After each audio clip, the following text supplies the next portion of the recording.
Today, Kubari is with Michael Elkins. Michael Elkins is the director of SBA, am I correct? Yes. Okay. Assistant Director for Entrepreneurial Development. Very good, thank you. Michael, if an Indonesian want to open a business in the United States, yes, okay, what would be your recommendation? Well, I think the first thing that they should do is to take a class on how to start a business. And the SBA, because this is something that many, many people come to us looking for, we're doing a program throughout the country, but especially here in my district, the San Francisco district, called Starting and Managing Your Small Business. And it's a one-day workshop that people can come and take. And what it does is it takes them on an orientation through all the steps that they need to cover to start their own business. And it starts with getting your business plan written, then also teaches you about how to research the market and find out who your customers are, and then also the legal and licensing aspects, financing, and then insurance. So some of the most basic issues that come up when you're first starting a business are covered in our workshop. And the information on that is available on our website, which we'll give you the link for that. That would be the first step.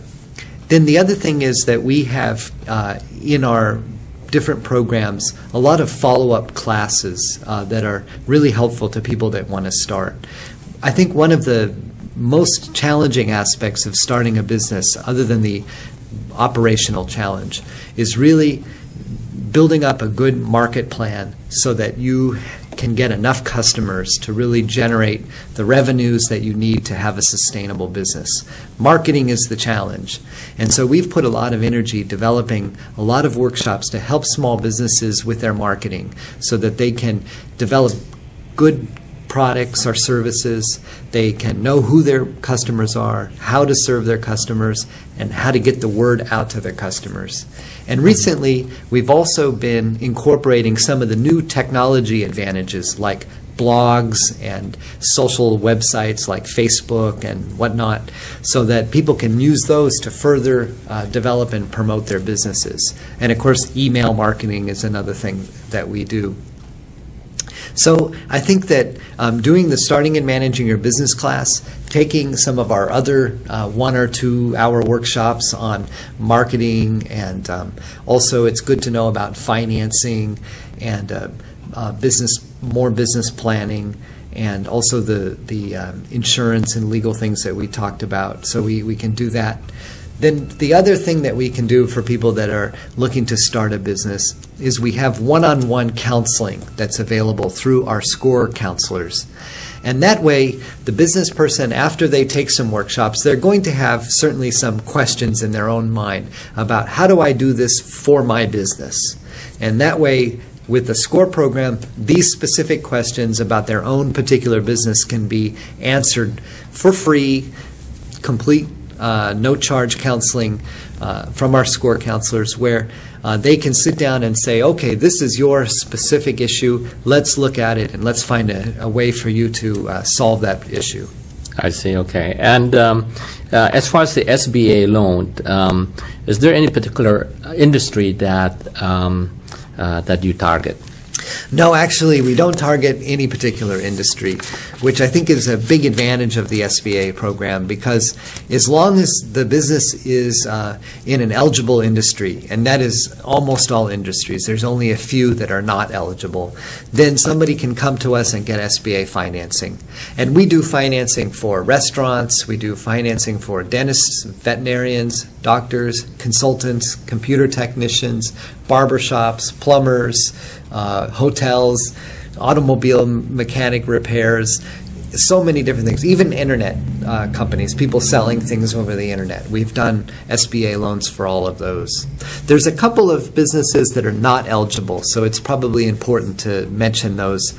We don't do SBA loans for network marketing types of businesses, so the Amways and things like that, they're not eligible under the SBA program. And we also don't do loans to people that are involved in real estate development. So whether it's commercial real estate development or residential real estate estate development.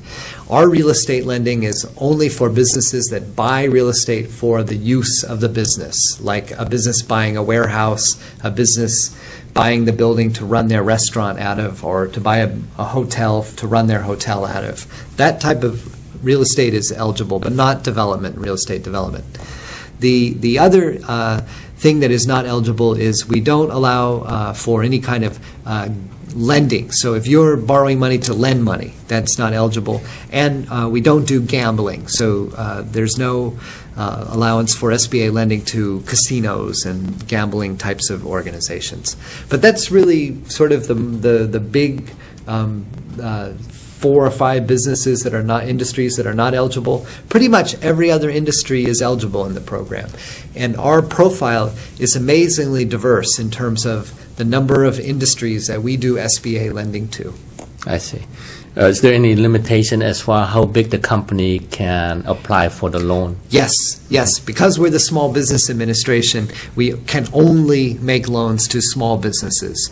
And so generally speaking, for a manufacturer that's less than 500 employees, for a wholesaler, it's less than 100 employees. And for a service business or a trade business like retail or wholesale, then we look at the annual sales volume, and typically it's 7.5 million or less for the annual revenue volume.